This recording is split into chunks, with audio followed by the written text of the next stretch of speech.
요한복음 8장 24절부터 오늘은 38절까지 말씀을 전하도록 하겠습니다. 24절부터 우리 보게 되면 내가 그인 줄 믿지 아니하면 죄 중에서 죽는다 이런 말이 있습니다. 이 말씀이 계속해서 예수님께서 말씀하고 계시는데요.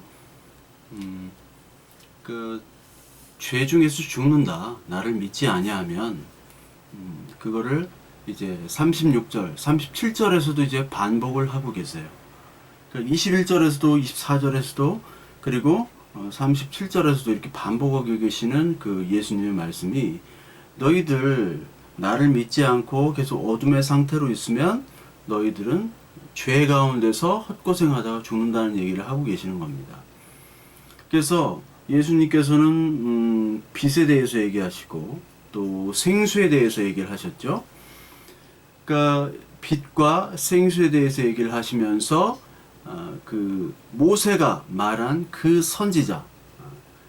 선지자를 믿지 아니하면, 내가 그인 줄 믿지 아니하면 너희들은 죄 가운데서 죽는다라고 얘기하시는 거죠. 그래서 우리 인간이 가지고 있는 종교, 문명, 그리고 과학 이런 것들 다 죽음으로 갈 수밖에 없는 것이고 예수 그리스도를 통해서만, 나를 통해서만 생명으로 갈 수 있다라고 계속해서 반복으로 얘기하고 계십니다.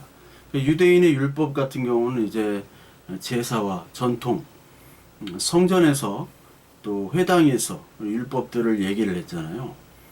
그리고 성전에서 제사를 지켰고 오늘날 시대도 예배당에서 열심히 헌금하고 봉사하고 하는 것들.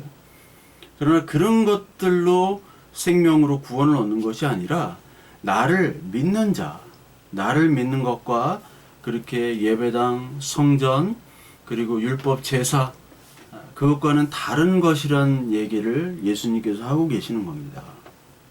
그래서 어둠과 죄, 그 가운데 있으면 네가 아무리 그 가운데서 열심히 한다 하더라도 예수 그리스도 나를 믿지 않고 내 말을 따르지 않고 내 말에 순종하지 않으면 너희들은 죄 가운데 죽을 수밖에 없다라고 얘기를 하시는 겁니다. 우리가 열심히 하다가 열심히 공격을 하지만 스포츠에서 골을 넣어야 되잖아요. 골을 못 넣으면 안 되죠. 우리나라 뉴질랜드한테 졌는데 점유율은 우리나라 압도적으로 앞서고 계속 유효 슈팅을 날리지만 골이 없어요. 근데 뉴질랜드 한 번의 유효 슈팅으로 1대0으로 졌잖아요. 마찬가지입니다. 이 죄라는 것이 관역에서 벗어나는 것을 죄라고 했죠. 하말티아, 관역에서 벗어나는 것이 죄다. 하나님이 정해놓은 이 관역이 있어요. 근데 그 관역에 들어가야지 점수로 인정되는 거예요. 하나님이 인정받는 거지. 100발을 쐈다고 해서 100발, 1000발을 쏴도 그 관역에 들어가지 않으면 말짱 소용이 없는 겁니다. 남자분들 군대 가시면 이제 야간 사격을 하는데 사실 야간에 산속에서 야간 사격할 때는 그 타겟이 안 보여요. 그러니까 그냥 쏘는 겁니다. 20발 쐈는데 내 타격제, 표적제 하나도 안 들어갔어요. 근데 옆에 싼 애를 보니까 옆 놈 거는 어떻게 20발을 썼는데 30발이 들어갔네. 그러니까 나랑 그 옆에서 사방으로 쏴준 거예요. 거기다 다 집어넣은 거죠. 그러니까 나는 빵점인 거죠. 그 어둠 속에서는 열심히 해도 내가 그 빛을 못 보니까 엄한 데다가 쏘고 나는 열심히 쐈다. 난 20발 쐈으니까 20발에 해당되는 보상을 얻겠거니. 그렇지 않다라는 거예요. 하나님은 어둠에 있을 때, 어둠에 있고 빛이 아닐 때, 어둠에서 열심히 하는 것을 하나님이 인정해 주지 않습니다. 왜? 관역에서 벗어났기 때문에. 예수님께서 이 성전과 이 이스라엘 백성들에 와가지고 너희들이 지금 하는 행위들 열심히 지금 율법 제사 드리고 하는데 내가 그걸 원하지 않는다고 구약에도 얘기를 했지. 근데 열심히 하는데 너희들 열심히 하는 거 내가 인정하지 않겠다라는 거예요. 그것과 예수 그리스도, 나를 그리스도로 받아들인 것은 전혀 별개의 문제라는 겁니다.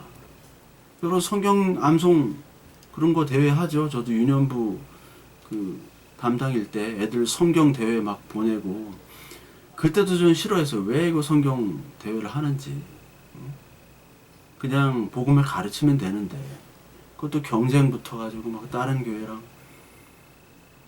근데 여러분 김태촌이라고 양은이파, 양은이파는 조양은이고 서방파, 우리가 3대 조직이 있지 않습니까? 호남 3대 조직이 어떻게 전국 3대 조직이 됐는데, 서방파 김태촌, 양은이파 조양은, 오비파 이동재.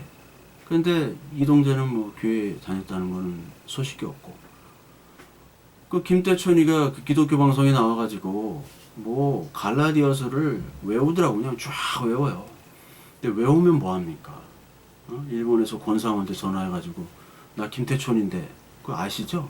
영화배우 권상우한테 협박한 거. 그 여러 가지 사건이 있었잖아요. 조양은도 뭐 지금 뭐 선교사로 한다고 하지만 계속해서 무리를 일으켰잖아요. 대도 조세영 마찬가지고. 그러니까 열심히 암송하는 것과 열심히 봉사 헌신하는 것과 뭐 선교지에서 막 조양은 이렇게 도와주고, 그것과 예수 그리스도를 믿는 거는 전혀 별개의 문제예요. 어떤 선교사님 나오셨는데 선교지에 아이들 굶는지 걱정이 된다고. 내가 지금 한국에 코로나 때문에 왔는데, 근데 굶는 것도 물론 걱정해야겠죠. 그런데 선교라는 게 애들 밥만 먹이는 게 아니잖아요.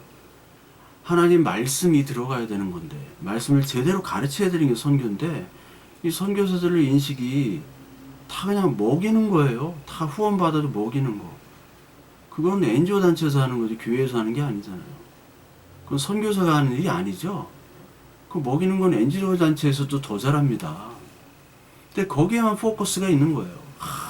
거기를 놓고 기도해달라고 하고, 그 하나님한테 나 먹이다 왔습니다 하면 하나님이 인정하실까요?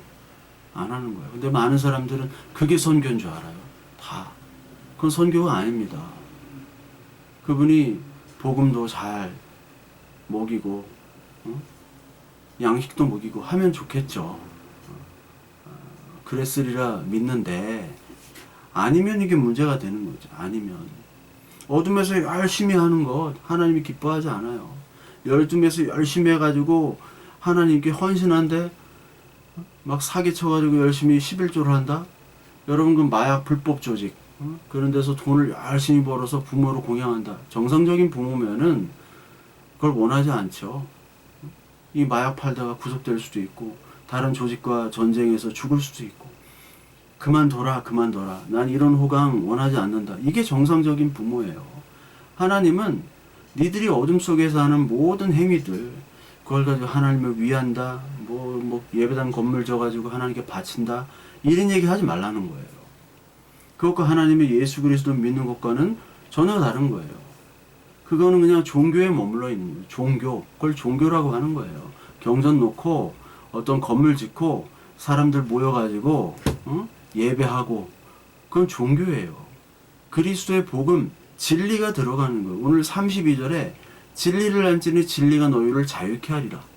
종교로부터 자유케 하고 그 종교를 떠나는 게 바로 자유거든요. 그 예수 그리스도를 알고 믿어야 그 진리의 빛이 와야지 예수 그리스도를 믿고 만나는 것이죠. 뭐 절에 가도 지금 절에 가면 부처가 없어요. 절에 가면 보살이 없습니다. 마찬가지로 예수 그리스도를 믿는다고 하는 사람들이 모인 것이 바로 교회잖아요. 그 교회, 모임이 교회잖아요. 그 모임에 정말 예수 그리스도가 있는가? 어떤 예수 그리스도가 믿고 있는가? 우리는 그걸 봐야겠죠.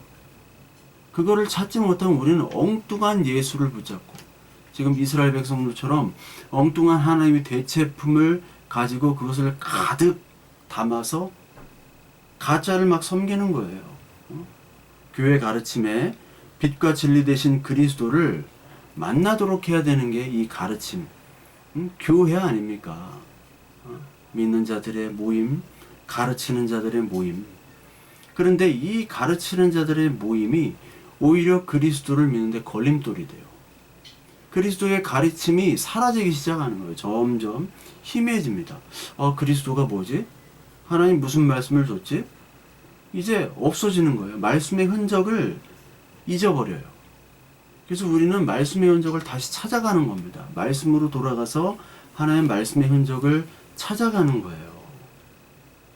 과학자들 쓸데없이 저 제네바 같은 데서 땅에다가 막 뭐 24kg 이렇게 파놓고 뭐 물질을 막 부딪혀가지고 초기 우주 환경으로 어떤 물질이 나오나 그런 거 수십 년째 쓸데없는 시험을 그렇게 하고 있어요.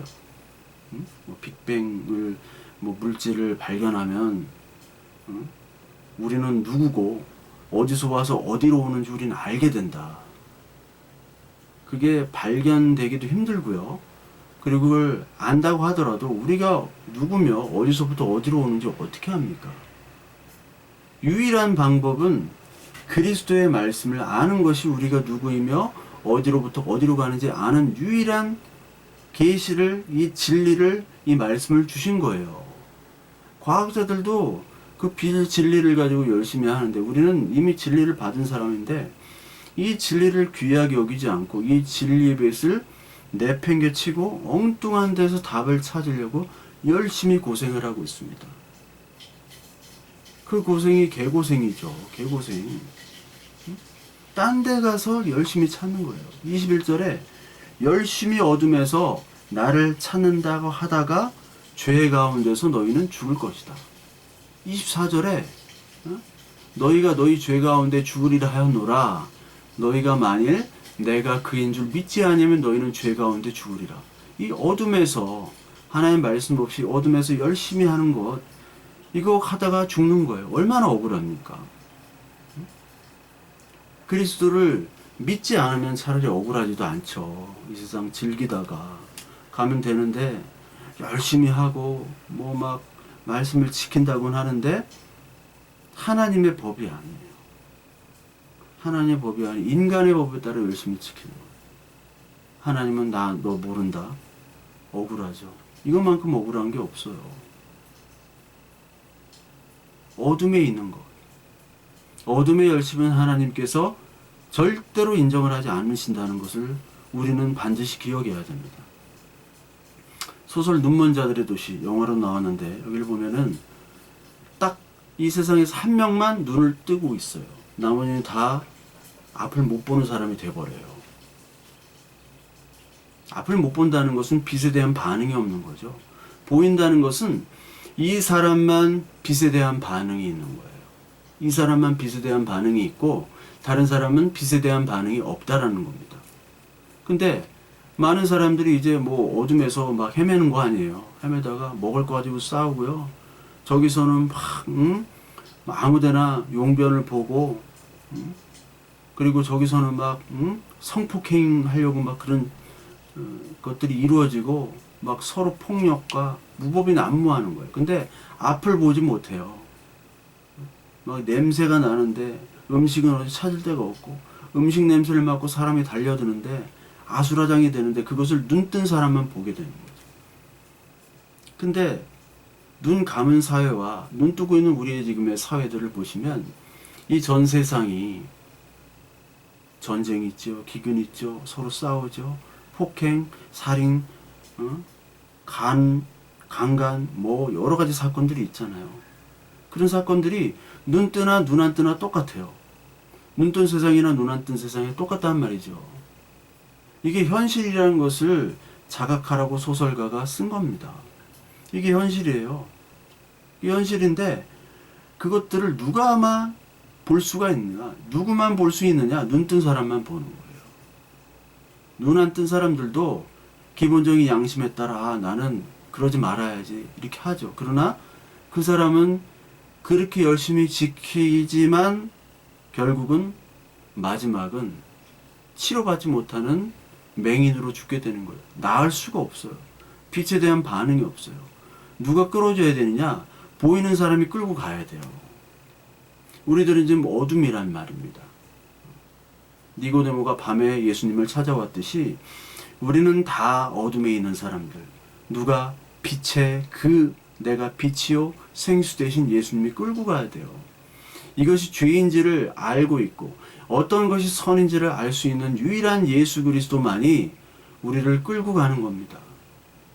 이 어둠 속에 있는 우리를 끌고 가요. 죄의 참상이 무엇이고 은혜가 무엇이고 인간 세상의 현신들이 무엇이고 이 땅의 어둠, 육체에 속한 것이 무엇인지를 아는 분, 즉 이 땅에 속하지 아니하시고 육체로 오셨지만 죄는 없으시고 위에서 난 분이시고 영이신 죄가 없으신 그분의 희생, 그 빛으로 말미암아 우리를 끌고 가는 겁니다.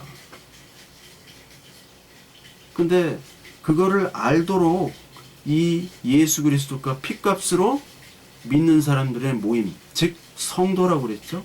그것이 교회죠.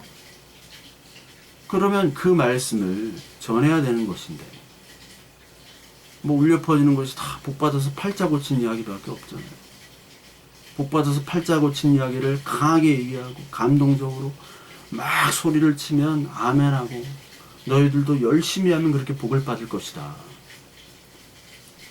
그렇게 계속 아편만 주입하잖아요. 희로뽕만 계속 주입을 하는 겁니다. 아편만. 너희들 잘 될 거야, 잘 될 거야. 이게 바로 예수님 시대 때도 그랬고 그 이후에도 그랬고 과거, 현재, 앞으로도 그럴 겁니다. 예수님 시대만이 아니라 이 전 시대에 이 교회라는 예수님께서 빚값 주고 산 이 교회가 바벨론의 포로가 됐어요. 루터가 쓴 책 그 논문 중에 하나가 바벨론 포로가 된 교회다. 물론 거기서 바벨론은 교황을 얘기하지만 그때 교황은 뭐 완전 세속적인 군주니까 이 교회가 세속적인 군주의 그 모습으로 다 교회가 바뀌었다는 겁니다. 지금도 마찬가지죠. 앞으로도 그럴 거예요. 그러니까 교회는요, 사람들을 가정에 충실하고 직장에 성실하고 인격적이고 막 도덕 군자로 만드는 게 교회가 아니에요. 그런 사람들이 모이는 게 아니란 말이에요. 네, 옛날에는 막 남편이 술 먹고 바람 피고 마누라 두드려 패고 막 그런데 지금은 착해져서 예배 열심히 나와요. 이것도 아니야. 막 할렐루야 감사합니다. 물론 예수 그리스도의 복음을 알고 그렇게 변하면 좋겠지만 복음 없이도 그렇게 할 수 있다니까요. 증산도 간증, 증산도 신앙 간증, 뭐 불교 무슨 간증 그런 거 들어보세요. 똑같은 얘기 다 합니다. 기독교에서 하는 모든 얘기를 다 공유해요. 아니 더 은혜스러워요. 근데 거기는 구원이 없잖아요. 사람이 뭐 이렇게 해서 감동받아가지고 담배 끊었다, 술 끊었다, 뭐 마약 끊었다 거기서 그치는 게 복음이 아니란 말이죠. 그럼 복음을 받아들인 후에 나타나는 결과일 뿐이고 복음이라는 것은 우리는 그리스도의 은혜 없이는 우리는 한순간도 살 수 없습니다. 난 옛날에 정말 쓸데없는 노력만 하다가 죽을 죄인입니다. 죄 가운데 죽은 사람이고 죄 가운데 이미 죽을 사람이고 근데 예수 그리스도의 긍휼 그 사랑으로 말미암아 내가 지금 살았습니다. 새 생명을 얻었습니다. 이 고백을 하는 거예요. 이 고백하는 사람들. 그 고백하는 사람들이 이제 내가 전에 십자가 없이 사는 것이 죄인이었고 믿음 없는 모든 행위가 바로 죄였고 내가 죄가 죄인지 모르고 살았던 그런 모든 행위들 그것이 어둠이었고 죽음이었구나. 이제 그리스도 없이는 나는 죽습니다. 그리스도 없이는 영원한 심판으로 갈 수밖에 없습니다. 주님 나를 긍휼히 여겨주소서. 이 고백이 날마다 우리의 삶 속에서 우리 예배 속에서 이루어지는 거잖아요. 저와 여러분들이 뭐 드러낼 게 뭐가 있습니까? 드러나면 죄밖에 더 있어요. 불순종했던 죄들 하늘이 알고 땅이 알고 다 아는 그런 죄들 가운데 주님 없으면 나는 죽어요. 그 고백을 하는 거예요. 돌아온 탕자가 아버지 집에서 유산 가지고 나갔잖아요. 그 유산이 있을 때는 그 제한적인 유산이에요. 제한적인 그 금방 쓰잖아요. 제한적인 유산일 때는 제한적인 부를 누리고 있을 수 있고 제한적인 자유를 누릴 수 있어요. 술집 가면 막 웨이터들이 막 형님이라고 하잖아요. 형님. 아가씨들이 오빠라고 하고 너 같은 동생 둔 적 없는데 막 오빠라고 하고 막 형님이라고 하고 근데 돈이 떨어져 봐요. 이 새끼 꺼져 그지 새끼야. 이게 돌탕의 인생이었어요. 돌탕의. 양복 입은 신사가 요리집 앞에서 매를 맞는다. 한복남 신세가 된 거예요. 그러니까 갈 데가 없어가지고 이제 돼지 농장에서 막 일하고, 그 돼지 쥐염 열매도 없어가지고 못 먹는. 그러니까 제한된 유산이 였다는 걸 깨닫게 되고, 이것이 자유가 아니라, 하나님 아버지를 떠나는 것이 자유가 아니라 이것이 노예 생활이구나, 이게 어둠이구나, 이게 죄구나 깨닫고 아버지 품으로 들어가는 거야. 아버지 내가 떠나지 않겠습니다. 아버지 유산은 끊임이 없게 공급받는 것이 바로 아버지의 나라, 아버지의 집이구나. 거기로 들어가는 거야. 아, 집 떠나면 개고생이구나. 하나님의 나라 떠나면, 주님 품 떠나면 나는 죽을 수밖에 없구나. 아, 떠나지 말아야지. 방향을 바꿔서 집에 돌아오는 것이, 그게 회개입니다. 다른 게 회개가 아니에요. 막 하나님 나 잘못했어요, 나 죽일 놈입니다, 이게 회개가 아니라, 아, 방향을 바꿔가지고, 아, 가출했는데 자유 따라 내 멋대로 살아야지 했는데 이게 멋대로 사는 게 자유가 아님을 깨닫고 아버지 집으로 다시 돌아가는 게, 이게 회개란 말이에요. 율법 1400년 동안 유대의 전통, 그 유대의 전통을 가지고 열심히 따랐는데 그게 예수 그리스도를 가렸어요. 빛을 차단한 겁니다.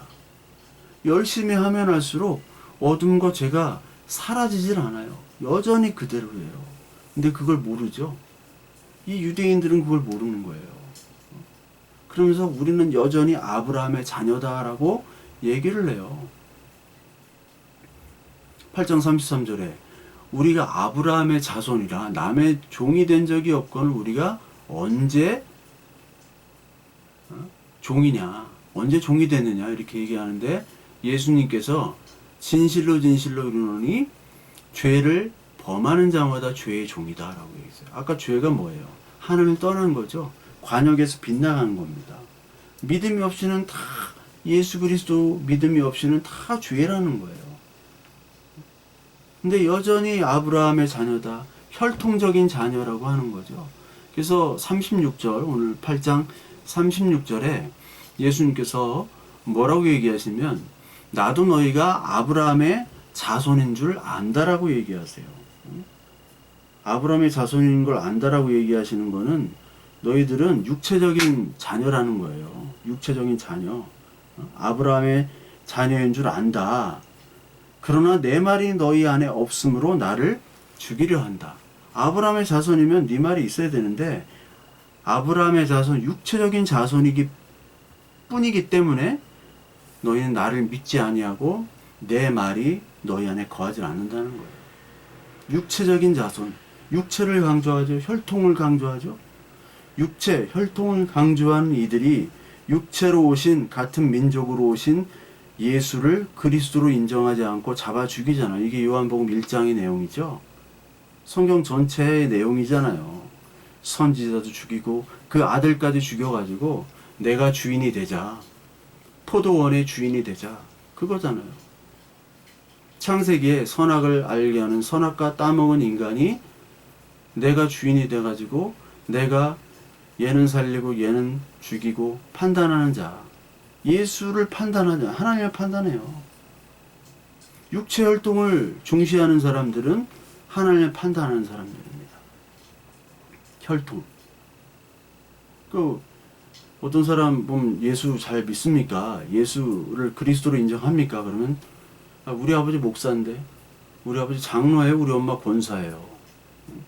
3대째 믿는데요. 우리 조상 할아버지가 선교사였고 한 분은 순교했어요. 뭐 이런 얘기를 해요. 이렇게 얘기하는 사람은 다 가짜죠. 네 가족, 네 아버지, 조상 말고 너랑 하나님의 관계는 뭐냐, 그걸 묻는 거죠. 하나님은 그걸 묻는 거예요. 하나님께서 니네 집 대봐, 이거 얘기 안 하거든요. 너는 나를 믿느냐, 계속 그거 얘기하시죠. 너는 나를 누구라고 생각하느냐, 나와 너의 관계를 얘기하시는 겁니다. 예전에 교회에 있을 때 한 권사님, 그때 당시에도 80 몇 살 되셨는데, 그분이 신림동에서 식당을 하셨대요. 근데 이제 대전으로 내려오고 계시는데 나중에 아드님하고 결혼을 하셨는데 소개로 했는데 딱 본 게 뭐냐면 목사 아들이라고 해서 결혼을 했대요. 근데 결혼해서 보니까 술하고 도박에 미쳐가지고 가출을 한 다음에 병 들어가지고 뭐 20 몇 년 만인가 뭐 30 몇 년 만에 들어오셨대요. 근데 죽을 때까지 이놈이 영감탱이가 미안하다고 미안하다고 사과도 안 하고 죽었다고 그분 되셨다고 얘기했었죠. 미안하다고 얘기도 안 하고 뒤졌다고 아주 지금도 생각하면 아주 괘씸하다고. 그 한마디만 했어도 내가 진짜 이렇게 분통하진 않은데. 근데 그분이 그 남편을 육신의 혈통으로만 본 거죠. 목사 아들이라고 해가지고. 근데 식당을 하는데 빚을 많이 졌는데 빚쟁이들이 많이 찾아왔대요. 근데 그 아드님이 공부를 잘했나 봐요. 그래서 서울대학교에 들어갔어요. 서울 공대. 그래서 나중에 이제 연구소 해가지고 대전으로 이사 오셨는데 나중에. 근데 빚쟁이들이 아들이 서울대 갔다는 소식을 듣고 천천히 갚으라고. 돈 있을 때 천천히 갚으라고. 그렇게 해서 아들 때문에 살았다. 근데 그분이 아들 때문에 죽겠다고 하는 거예요, 또. 왜냐면 아들이 2번이나 이혼했는데, 거기서 난 애들이 엄마가, 전 부인들이 돌봐야 되는데, 그 부인들이 안 돌보고, 내가 지금 이 나이에 지금 돌보고 있다고, 내가 하루라도 좀 편하게 자유롭게 쉬고 싶다는 얘기를 하셨어요, 그분은. 그러니까 아들이란 육체를 의지했는데, 또 아들이란 육체 때문에 지금 힘들어하는 거예요. 그 아들이 신경도 안 쓴다는 거예요. 지금 엄마가 지금 이렇게 고령에 힘든데 아들이 신경도 안 쓴다는 거예요. 이놈 새끼. 서울대고 지랄이고. 예전에는 그 혈통, 그 육체로 말미암아 도움을 받았죠. 근데 그 육체 때문에 또 힘든 거예요. 인간은. 아무것도 아닌 겁니다. 이 육체라는 것이 육체를 의지하거나 자랑할 수가 없어요. 무용지물이에요. 무용지물. 아무것도 아니에요. 저희 엄마에게 가장 많이 하는 말, 저랑 가장 많이 하는 말이 뭐냐면 제가 엄마한테 오줌 쌌어? 이걸 막 하루에 막 10번 이상 오줌 쌌어? 밤에는 기저귀를 이렇게 갈아드리는데 그냥 낮에는 계속 그걸 체크해야 돼요. 체크하고 이렇게 해야 되는데 육체는요 병들고 병나고 어디 약해지면 오줌 쌌어 뭐 어디 아파 맨날 이거밖에 아닌 거야. 뭐 네 꿈이 어떻고 뭐 미래가 어떻고 뭐를 준비해야 되고 이런 게 다 육체가 쇠약해지면요 그게 다 없어져요. 하나님은 그 육체를 의지하지 말라는 거예요. 육체는 잠깐입니다. 우리가 멋있게 아주 훌륭하게 남들 보기에도 아주 부럽게 살 수 있는 사람들도 있죠. 그런 사람들도 멋있게 보이는 때가 길어야 한 20년이에요. 20년. 뭐 더 길어야 30년. 그 나머지는 이제 병 들어가지고 다 쓰러져 있는 거예요. 농담으로 나이 90 넘으면 방에 누워 있거나 산에 누워 있거나 똑같이 누워 있는 거 똑같다고. 그 말이 정답이거든요. 근데 이 유대인들은 아브라함의 자손이다. 우리는 우리는 아브라함의 후손이다. 아브라함의 언약 자손이라는 거예요. 근데 예수님은 은연중에 너희들은 아브라함의 자손이 아니야. 너희들은 어둠의 죽은 자식이고 너희는 아브라함의 후손이 아니고 육체적인 아브라함이지 언약의 아브라함이 아니야. 아브라함의 아들은 둘이 있죠. 사라를 통해서 난 언약의 이삭이 있고 그리고 이스마엘을 통해서 난 이스마엘이 아니죠. 하갈을 통해서 난 이스마엘. 그러니까 인간을 의지한 거죠. 인간의 육체를 의지한 거예요. 그러니까 보니까 이삭은 자유인이었고 이스마엘은 종이었습니다. 이게 갈라디아서 4장에 나오죠. 그 하나님께서 이 이스마엘은 쫓아내라고 그랬어요. 이 하나님의 집에 둘이 같이 있을 수 없다. 언약의 자손만 너의 후손이다 라고 하시면서 이삭을 아버지 집은 거할 수 있는 자유인 언약의 자손이고 이스마엘 사라는 쫓아버리는 겁니다. 왜? 언약의 자손이 아니기 때문에. 우리 갈라디아서 4장 22절에 보면 기록된 바 아브라함에게 두 아들이 있으니 하나는 여종에게서 하나는 자유 있는 여자에게서 낳았다 하였으며 여종에게서는 육체를 따라 낳고 자유 있는 여자에게서는 약속으로 말미암아 남았느니라. 이것은 비유니 이 여자들은 두 언약이라. 하나는 신의 산으로부터 종을 낳은 자니 곧 하갈이라. 이 하갈은 아라비아에 있는 신의 산으로서 지금 있는 예루살렘과 같은 곳이니 그가 그 자녀들과 더불어 종노릇하고 오직 위에 있는 예루살렘은 자유자니 곧 우리 어머니라. 이삭 29절에 보면 그때 육체를 따라 난 자가 성령을 따라 난 자를 박해한 것 같이 이제도 그러하도다. 그러나 성경이 무엇을 말하느냐? 여종과 그 아들을 내쫓으라. 여종의 아들이 자유 있는 여자의 아들과 더불어 유업을 얻지 못하리라 하였느니라. 그런즉 형제들아 우린 여종의 자녀가 아니요 자유 있는 여자의 자녀니라. 이렇게 얘기를 하시죠. 언약의 자녀는 이삭밖에 없다라는 거예요. 신의 산, 육체의 자녀는 이스마엘. 그러니까 이스마엘은 그 율법을 얘기하는 거고요. 신의 산.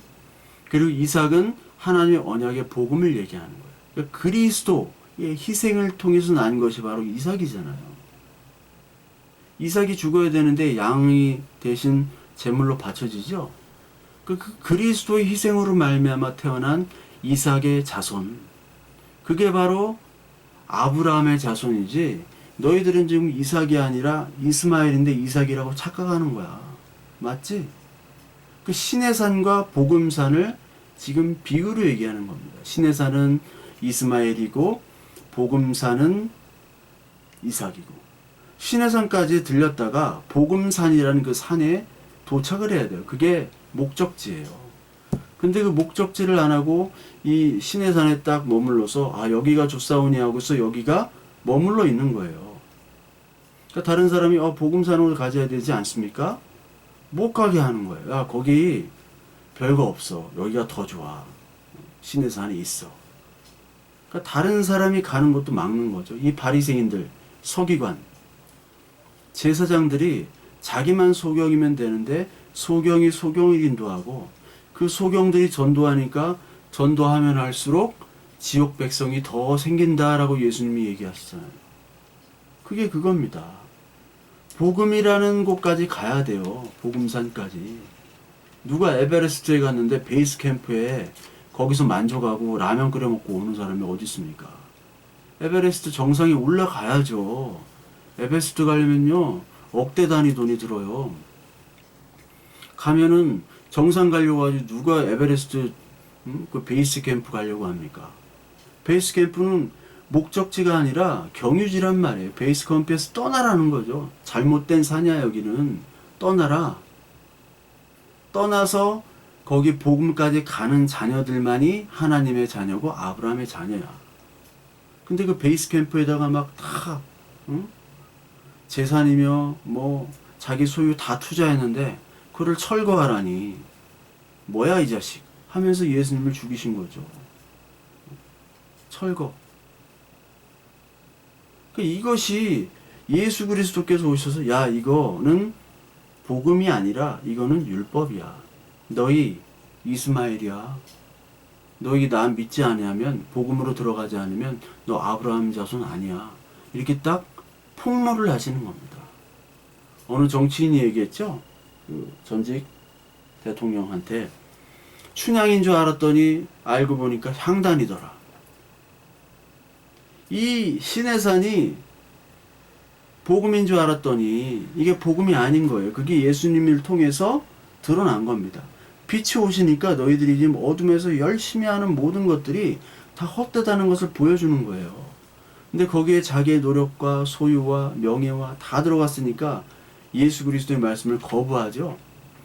그것에 묶여 있으니까 자유하지 못하는 거예요. 거기에만 있는 거예요. 그러니까 예수님을 죽이는 거죠. 너희들은 나를 죽이려 하는구나. 8장 37절에. 왜? 너희들은 내 안에 있는 말씀이 없기 때문에. 아브라함의 자손이 아니에요. 그 사람들은. 지들은 이스마엘을 밝혀졌음에도 불구하고 이삭인 줄 착각하고 있습니다. 이거 굉장히 심각한 겁니다. 다 자기는 천국 간대. 근데 하나님 볼 때는 넌 지옥 백성이야. 다 지옥 백성이에요. 하나님께서 믿음이 없다고 하셨잖아요. 내가 다시 올 때 너희들이 믿음이 있느냐? 정말 믿음 있는 자가 있느냐? 없어요. 의인이 하나도 없다고 하고, 정탐꾼 때 아무도 믿지 않고 여호수아와 갈렙만 하나님의 말씀을 믿었죠. 의인이 없단 말이에요. 그 성읍에 아무 의인이 없다고 계속 성경이 얘기하세요. 나 아니면 너희는 끄집어낼 수 없는 주인이야. 어둠에 있는 자야. 근데도 자기는 의인이라고 해서 얘기해요. 하나님의 자녀라고 얘기해요. 내 말이 없는 사람들, 하나님 말씀이 없는 사람들의 특징. 이 사람들은 하나님을 아버지로 믿지 않기 때문에 다른 걸 아버지로 믿어요. 요한복음 8장 42절 8장 42절에 보면 너희는 너희 아비 마귀에게서 났고, 그렇죠. 너희 아비의 욕심을 너희도 행하고자 하노라. 저는 처음부터 살인한 자요 진리가 그 속에 없으므로 진리에 서지 못하고 거룩한 것을 말할 때마다 제 것으로 말하니 저가 거짓말쟁이요 거짓의 아비가 되었습니다. 이렇게 얘기하죠. 내가 진리를 말함으로 너희가 나를 믿지 아니하는도다. 너희 중에 누가 나를 죄로 책잡았느냐? 내가 진리를 말하면 너희가 어찌하여 나를 믿지 않느냐? 하나님께 속한 자는 하나님의 말씀을 듣나니 너희가 듣지 아니함은 하나님께 속하지 아니하였음이로다. 너희들의 아비가 뭐예요? 마귀래요, 마귀. 욕심이 있고 진리는 없고 거짓이란 얘기입니다. 그러면서 예수님이 자신을 어떻게 얘기하냐? 나는 욕심이 없다라는 거야. 하나님께로부터 왔고 하나님의 일을 대변하고 하나님의 말씀을 전하는 사람이지 내 뜻대로 하는 것이 아무것도 없다. 내 뜻, 내 욕심, 거짓이 없다. 즉 진리 위에 있다라는 것은 내 뜻대로 하는 게 아니에요. 하나님의 뜻대로 하는 겁니다. 그럼 내 뜻은 사라져야 되는데 이 거짓말쟁이들은 자기의 욕심, 자기의 뜻, 자기의 욕망을 성취하기 위해서 하나님의 말씀을 도용하는 사람들이죠. 그 예배당에서도 막 아멘 할렐루야 할 때 목사가 막 아멘 하십니까 하면 아멘 할렐루야 다 하잖아요. 목사와 그 교인들의 욕심과 이해관계가 부합될 때 그렇게 아멘과 할렐루야를 하죠. 정말 아멘과 할렐루야 할 때는 우리가 얼마나 큰 죄인인지를 깨닫고 거기에 하나님의 은혜, 가입된 그 하나님의 은혜를 찬양합니다. 우리가 죄인임을 아멘 동의합니다. 하나님의, 그럼에도 불구하고 하나님의 그 죄사함, 긍휼하심, 그걸 우리가 기대할 수밖에 없고 거기에만 의지할 수밖에 없습니다. 근데 하나님께서 찾아오셔서 우리를 구원하셨습니다. 하나님을 찬양합니다. 할렐루야. 그때 할렐루야 해야 되는 거예요. 욕심에 따라서 팔자가 필 겁니다. 맨날 그런 설교, 그런 예화들, 거기 아멘과 할렐루야 그 분위기를 막 조성해서요. 목사는 예배당이 직장이에요. 예배당이. 직장생활 열심히 하면요 사람들한테 칭찬받고 존경받고 월급도 막 높아지고 보너스 생기고 그럽니다. 근데 뭐 일반 교인들은 직장생활 열심히 한다고 그런가요? 아니죠. 참 목사가 좋아요.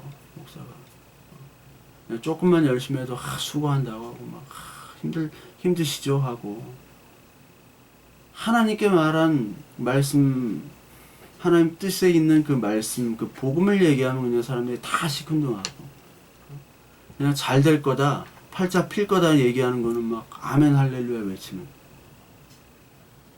그게 예배당, 교회당 부흥되면은 여러분들도 복 받을 겁니다. 예배당 부흥되는 것은 목사한테 좋죠.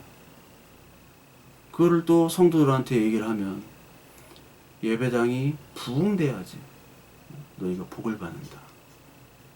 성경에 어디 그런 게 있습니까? 예배당이 아니라 그리스도가 부흥이 돼야죠. 우리의 마음속에 살아나야죠. 부흥된다는 건 우리의 것들이 죽고 예수 그리스도가 들어오는 게 부흥이에요. 한도 뼈가 부러지는 것도 부흥이고, 내 뜻과 내 욕심 거짓이 아니라 하나님의 뜻, 하나님의 말씀들이 부흥이 되는 거예요. 그래서 이전 것은 다 사라지고 내가 어둠의 죄악에서 열심히 했던 모든 것들은 다 신의 산의 거구나. 그거를 바라봐야 되죠.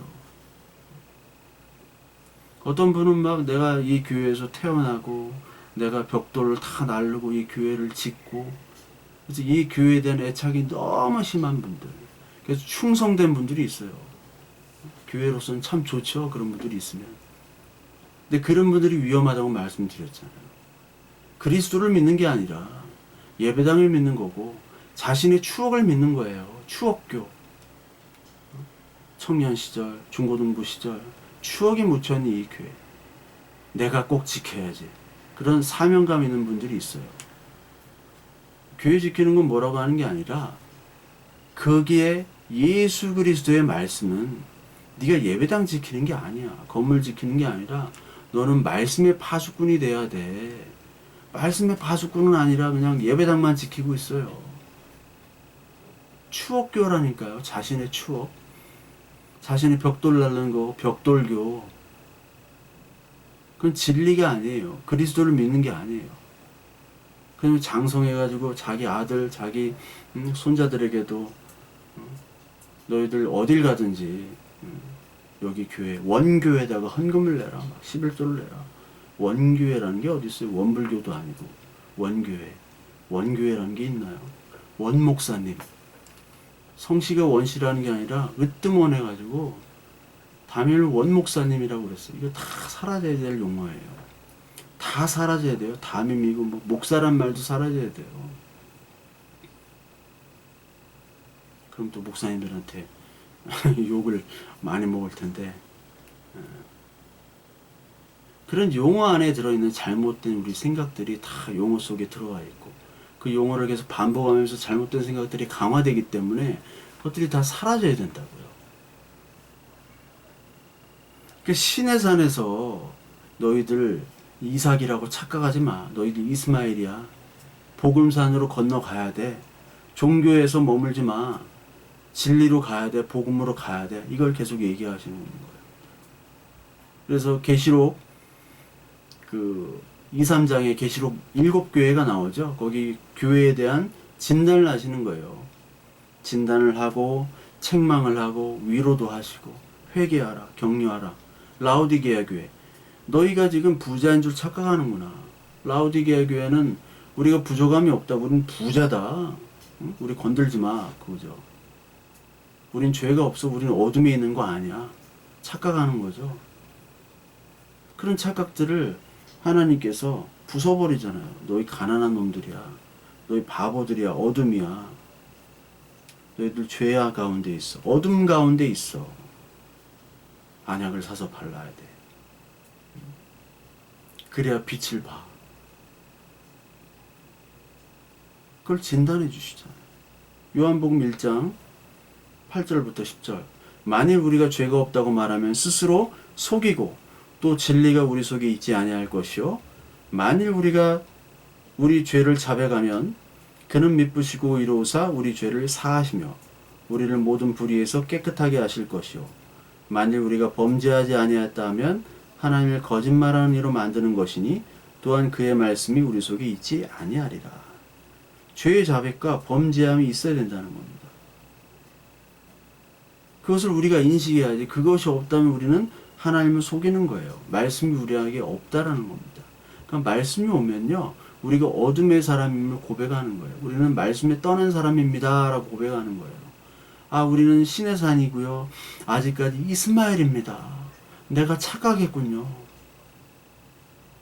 나는 이삭인 줄 알았는데 이삭이 아니었고 이스마엘이군요. 주님의 말씀 없이는 주님의 긍휼만을 구합니다. 이게 자세죠. 요한일서 3장 8절에도 나옵니다. 8절에 보면 죄 짓는 자는 마귀에게 속하나니 마귀는 처음부터 범죄함이라. 하나님의 아들이 나타나신 것은 마귀를 멸하려 하심이라. 하나님께로부터 난 자마다 죄를 짓지 아니하나니 이는 하나님의 씨가 그 속에 거함이요 그도 범죄하지 못하는 것은 하나님께로부터 났음이라. 죄 짓는 자마다 마귀에 속했다는 것. 죄 짓는다는 것은 하나님을 거부하는 거예요. 믿음 없이 열심히 허공에서 열심히 일하는 것이 죄 짓는 것입니다. 관역에서 벗어난 거죠. 그 그리스도에 나타나시면 마귀의 일, 관역에서 벗어나지 않고 정확한 타겟을 맞추도록 하는 하나님의 일. 그거를 하나님 예수 그리스도께서 하러 오신 거죠. 마귀의 일을 뭘 하러 오신. 자꾸 하나님께서 하시는 일을 벗어나고 부인하고 너희들은 신의 산, 아직 신의 산에 머물는 종교에 머물는 어둠에 머물는 사람인데 이삭으로 착각하게 만드는 그런 마귀의 일을 멸하기 위해서 죄를 고백하기 위해서 하시는 거예요.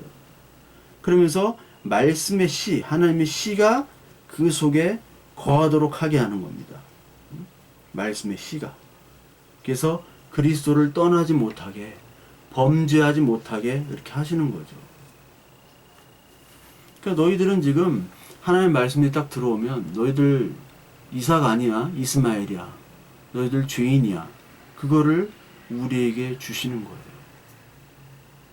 그러니까 아직도 종, 죄인, 어둠, 거짓, 이것들은 예수 그리스도의 말씀이 없음에도 불구하고 있는 척 종교의 행위로 포장하는 모든 것들을 바로 죄와 어둠 속에서 열심히 행하는 것을 얘기하고 있으신 거예요. 그러니까 너희들의 성전과 그 회당, 율법, 이 모든 제도들, 인간의 유전과 전통들을 보면 엄청난 열심을 요구하잖아요. 엄청난 열심. 그러나 그 열심은 하나님께 인정되지 않는 종교 행위라는 겁니다. 종교예요, 종교. 종교를 넘어서야죠. 종교가 아니라 그걸 탈출해야 되는 겁니다. 복음이고 진리로. 종교에 그냥 자유가 없이 거기 그냥 계속 있는 거예요. 진리가 너희를 자유케 하라. 진리. 예수 그리스도란 진리. 육체적인 아브라함에서 언약의 아브라함으로 가도록 내가 도와주겠다. 빛으로 왔다. 이걸 믿느냐? 믿습니다. 아멘 하면 되는 거예요.